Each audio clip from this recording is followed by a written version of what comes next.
Hello Charge listeners, my name is Maria Christina and with me is my co-host Louisa. Today we have something a little different in store for you. Our episode today features the recording of a webinar we organised with Twilio and Transferwise.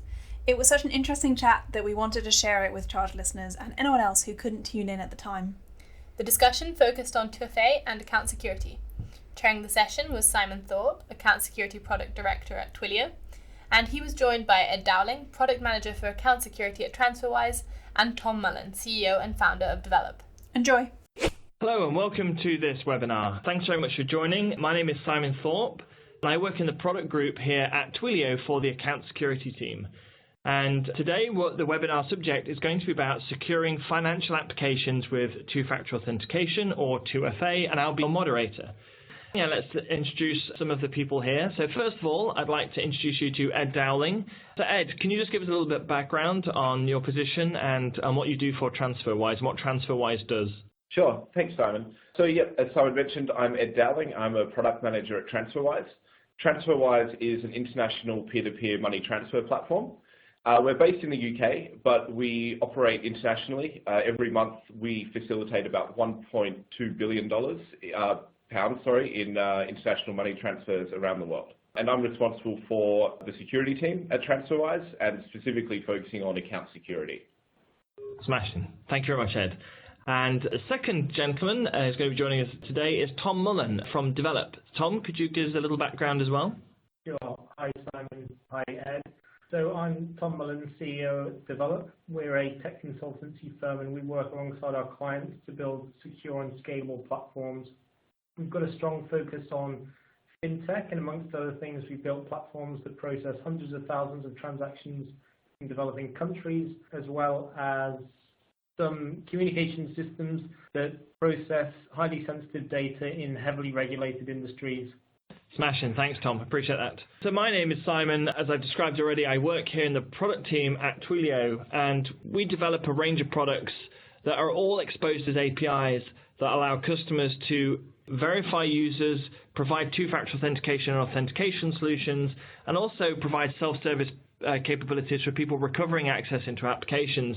And we call all of these APIs under what we call the account security umbrella, effectively protecting users inside your platform. And I've been working in this space for about 15 years or so. I've previously kind of worked at companies like Okta, Microsoft, and Oracle, all in identity management and security. And so let's get into the meat of why we're here, which is talk about what's going on currently in the fintech space. So as I said, with our product, we actually have quite a lot of fintech customers that use our APIs to protect their platforms. We have a range of Bitcoin and sort of digital currency type customers all the way through to traditional banks. And obviously this is all, this discussion today is all about finance. So I just want to throw the first question over to Ed, who obviously works for a company that is doing billions of dollars worth of transfers over the internet and over networks a month. If we look at all the different ways that people are attacking accounts, banking and online finance is clearly number one target because the fact that you can draw money out of those accounts is pretty obvious. And I'd just be curious, Ed, can you tell our audience, what's your experience at Transferwise around the costs of fraudulent activity and account takeovers inside your platform?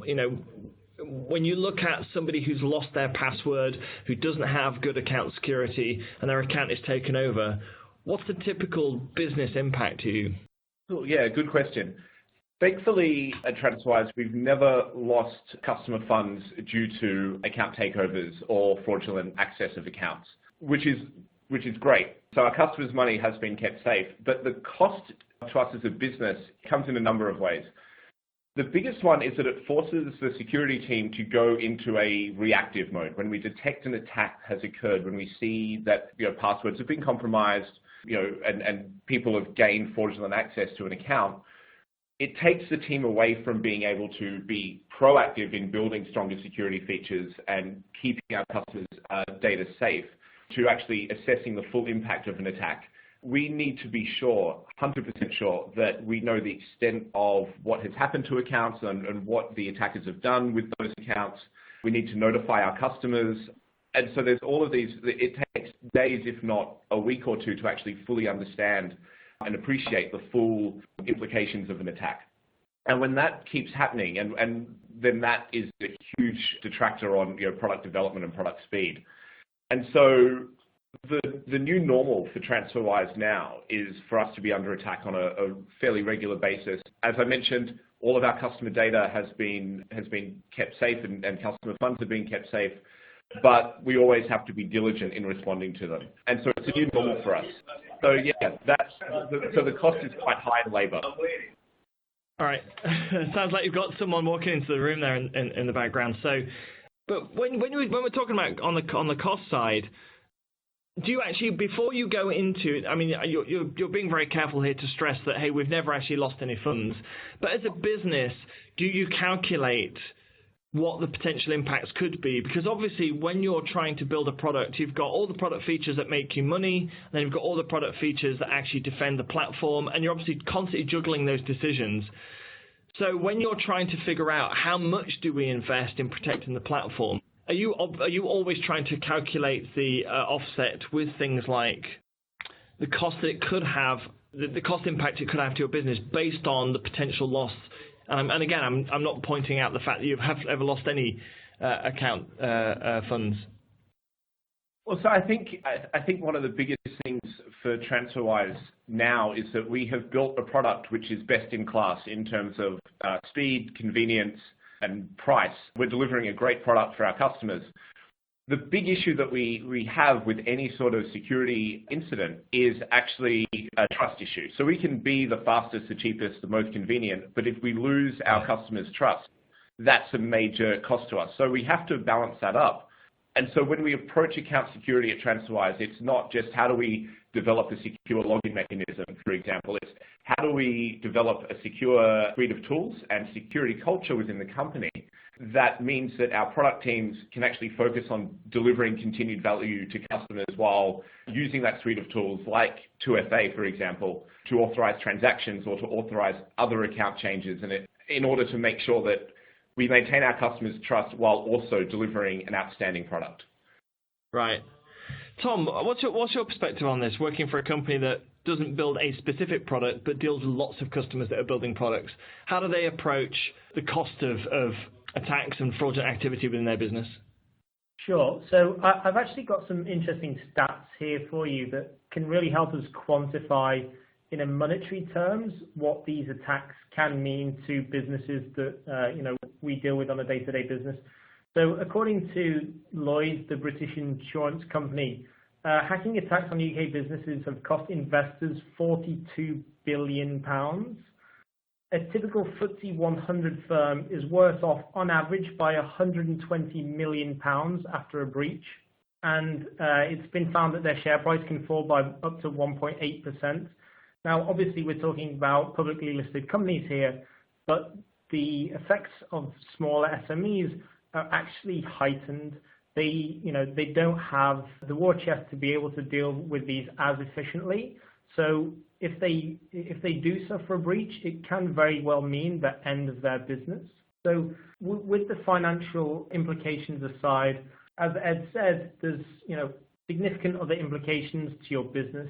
So that could be brand reputation, actually losing customers to a competitor because you've suffered a breach. They're no longer trusting in your service. It makes it very, very difficult for you to acquire new customers if they don't have that trust that they need to be able to invest into your business and start using your product. Insurance premiums, if you've got a specific premium that is based around your levels of security and whether you've had a breach or not, they could very well go up if you do suffer a breach. Similarly, a bad credit score, if you're an SME and you're looking to raise money and you suffer a breach, it could very well affect your credit score, and that's going to really damage your chances of raising money from an institution. If you're wanting to take out a bank loan, then a poor credit score based off an attack is really going to harm your business. I think one of the key things that we need to remember is that no business is impervious to an attack. And as Ed rightly pointed out, once it happens, it's very, very expensive. There's lots of operational costs around putting it right. So always we go with the approach that prevention is better than a cure. So invest the time and effort earlier on in the business life cycle to get the relevant things in place to protect yourself if and when something like this does happen. Right. Thanks, Tom. So just moving on to kind of the next question. I mean, we've basically painted a picture that it's expensive. I mean, the problem with username and password alone, it's just not a good enough way to protect your application, and we're constantly seeing in the news every other week. Experian is the big buzzword that everybody obviously is analysing right now about their incident, and that's obviously had a public cost in the sense of they've had executives leave, they've also seen their share price drop, and there's doubtless kind of investigative costs and all sorts of other things that are going to hit them down the road. But just from your experience, Tom, and we'll keep with Tom on this next question, what really is the greatest risk? I mean, it sounds like we're scaremongering, just saying, there's lots of costs, there's lots of problems, there's lots of potential downside to this. But really, where is the greatest risk coming from, both from a fraud and a kind of authentication perspective? When we talk about username and passwords being bad, what is the thing that you see, and again, Tom, because you work with a variety of different customers, what is the most common thread or two kind of issues that are really challenging customers today to make sure that they're giving themselves some sort of protection against the constant increase of attacks to their applications? I think the first thing to bear in mind is that most people, most small business owners particularly, are very naive to the fact that these things can and do happen. So in 2015, 3/4 of British SMEs suffered some kind of security attack. Now, if you're sitting there thinking, it's not going to happen to me, it is and it will, and it probably already has. So definitely don't be in the camp of, let's not do anything about it. Again, being prepared is the best thing you can do. The most kind of reported attacks are malware, so receiving an email or downloading an application that has some kind of software whose nature is to do bad, whether that's to corrupt your system or steal data. Another very popular one is phishing. That's where you'll receive an email or a communication from somebody being a fraudulent version of a service that you trust, whether somebody pretending to be your bank and asking you to click on a link to log in and inadvertently give away your credentials. Through to network interruptions, that's people actually invading your network and taking out the communications that you need to run your business. Related with that are, denial of service attacks. So somebody sending high levels of requests through to your application that means that you can't actually continue your business. So all of these are very, very kind of common versions of threats. I think one of the ones that's worth looking at, and Ed is going to talk on a bit more, is phishing. So again, this is where somebody will send you an email or a communication pretending to be someone else. In this scenario, if you log on to that link and you enter your details, you've effectively given away your credentials to somebody else. They can then take those and enter them into the correct account and have access to all of that information that they were looking for, and you've given it away to them relatively easily. As you were saying before, I think 2FA is a really, really good solution for that. So even though they have your email and password combination, if you have 2FA enabled, they simply won't be able to get access to your account because of that second factor of authentication. Now, Ed's got some really interesting stories about how they deal with phishing and some of the challenges that they've had in the past. So I'll pass over to him to talk about that in a little more detail. Yeah, thanks, Tom. So Transferwise has about 10% of the UK market on foreign remittance, and our customers tend to skew a lot older than typical, fintech companies or fintech startups. And that age group is typically more susceptible to phishing attacks than others. So we have to take a bit more of a considered approach to account security. Concepts like 2FA, concepts like strong passwords, these things that you take for granted aren't really known in older age groups. They're new concepts, they're unfamiliar concepts. And so phishing is one of the biggest issues that we have to deal with at Transferwise in keeping our customers safe. And so one of the fundamental things that we've started doing is actually a systematic review of every communication that we send to our customers via email. And slowly over time, training our customers to not expect to click on a link in a Transferwise email and get a login page. By giving our customers actually instructions on what they need to do, clear, concise instructions of please go to transferwise.com and linking to transferwise.com, and then getting them to click on the login page and being able to go through that flow, kind of trains users up over time, against phishing attacks, against that traditional attack vector of, redirecting someone to what looks like a legitimate page. So 2FA does protect against that, of course, but customers might just take it for granted that when they don't see a 2FA prompt there, if you are building a convenient security product around, remembering a device or something, customers may not see a 2FA prompt all the time, and so they might not acknowledge or recognize the fact that they're not seeing that. So it's a continual thing of training up customers as well. And Ed, can I just ask you some specifics there? So you're clearly highlighting that phishing is your greatest concern. It's the one that's causing the most problems. And I think what you described there is the biggest problem of phishing is trust. Trust in the sense that somebody's calling you on the phone, or you're clicking on a link to some website, and how does the end user trust or even be aware that they may not be accessing the legitimate Transferwise website, or just having trust in that conversation and that digital transaction is taking place with a legitimate authority.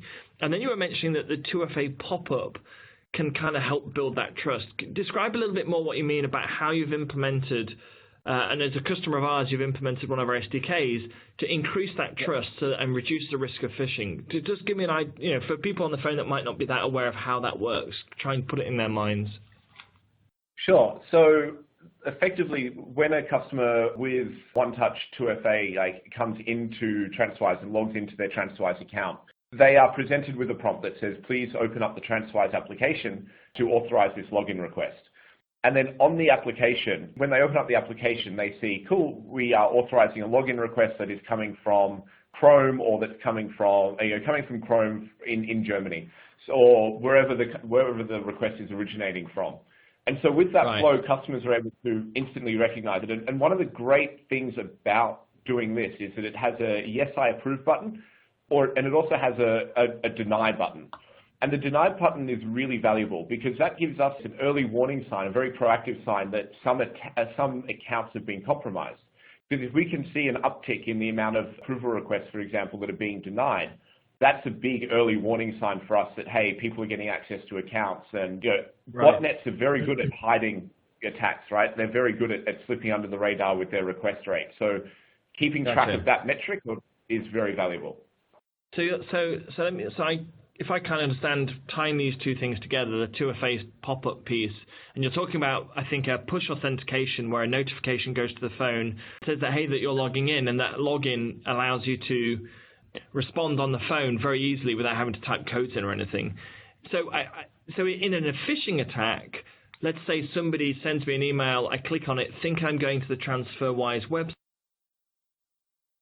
I type in my username and password, except this time I don't get that prompt on my phone. And I think what you're describing is that trust relationship, the fact that I don't get that on my phone is an alert to the end user, hold on, this isn't a normal login, you haven't got that confirmation that's happening on your phone from the Transferwise app, therefore the thing you've just put your username and password into might not be Transferwise. Have you seen any instance of that actually kind of coming true where you're starting to see that work?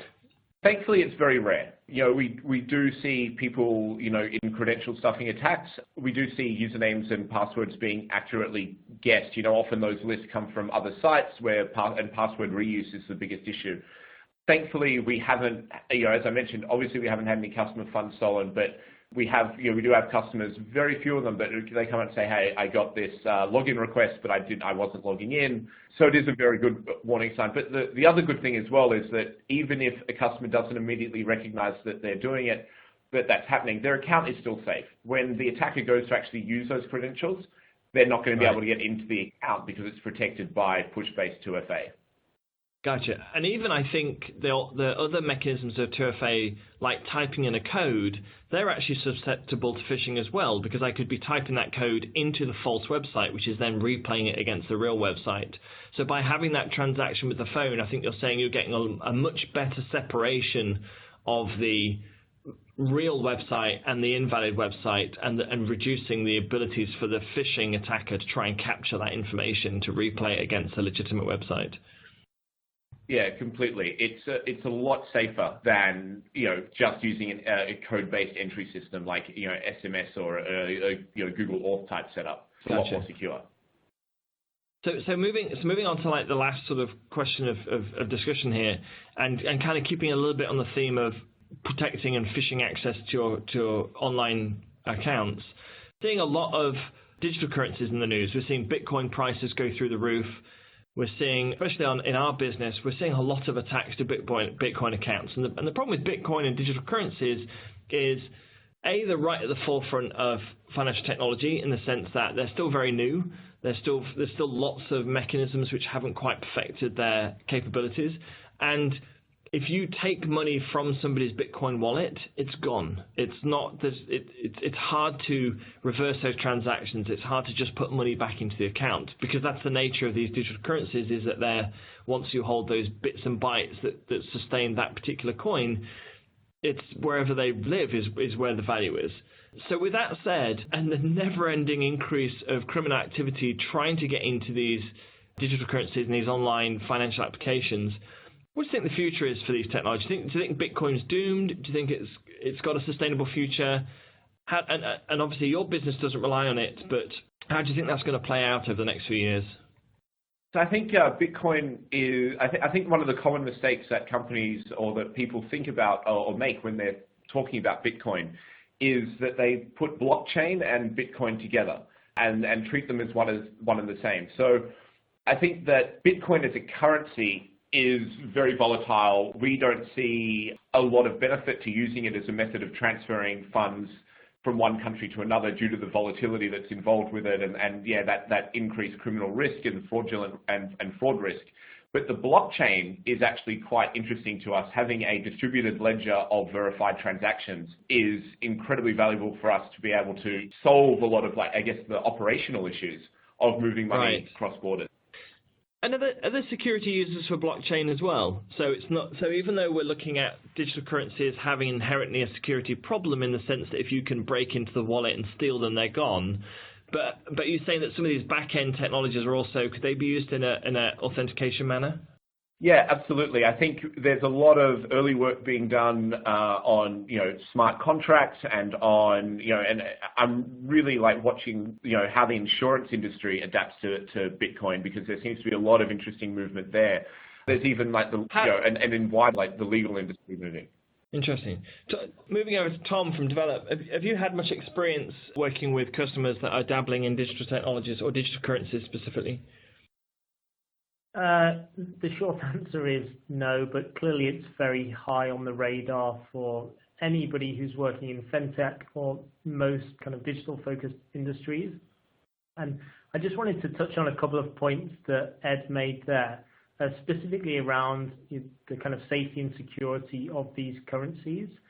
So from my perspective, there's really kind of two key points to consider. So that's security from fraud and also security as an investment. And those two things are actually really quite segregated. Again, in terms of security from fraud, a lot of these currencies are actually built on top of a very secure distributed ledger, which is the blockchain. And that actually will give the edge over the traditional banking systems. The other thing to take into consideration clearly as well is that these currencies aren't built on top of or closely adhered to the traditional banking systems. And in recent years, something that we've taken to be extremely secure has been proven to not be that secure at all, both from an investment perspective and also from a kind of fraud perspective. What the experience that most of us will have if ever your current account was hacked or you lost some money in a cash machine is that your bank will just refund the money. So we kind of value that as security, but actually it's not. The underlying challenge is still there that somebody has taken this money illegally, but your bank has kind of jumped in and really filled the gap for you. So the event has happened and they're just plastering over the cracks to some extent. Whereas I think with the digital currencies, because they don't necessarily have that authority behind them to refill your purse if all of your Bitcoins are taken, then they really do have to focus on the security right from the get-go, and they've been doing that through the blockchain. Right. So I just wanted to thank both Tom and Ed here for kind of just giving us some good perspective into the realities of security and securing financial transactions in the fintech industry.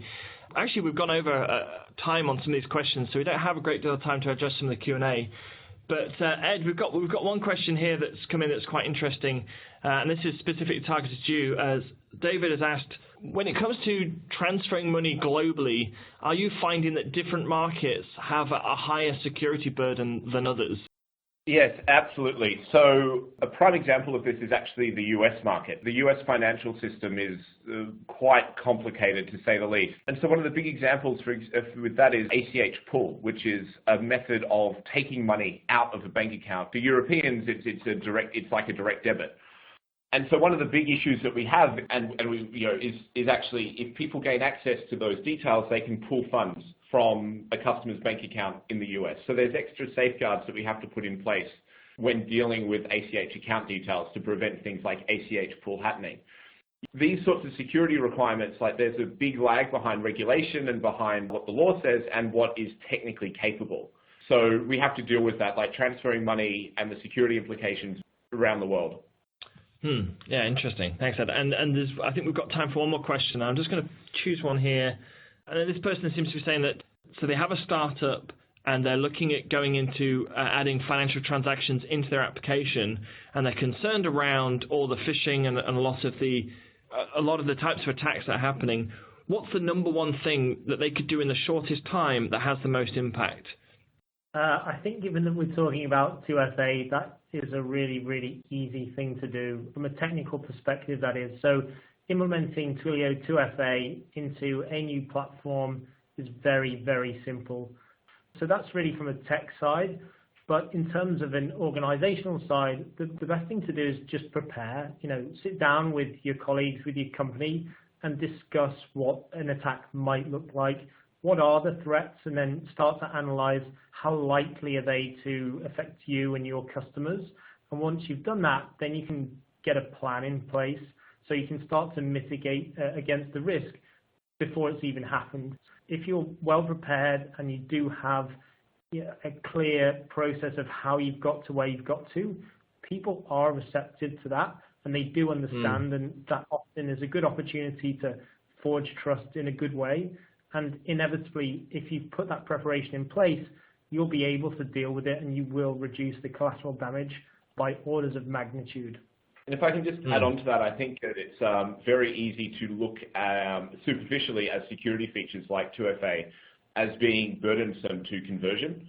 But if you're talking about starting a fintech company in 2017, chances are that your initial customers are going to be quite tech savvy, more tech savvy than what your market will ultimately end up being.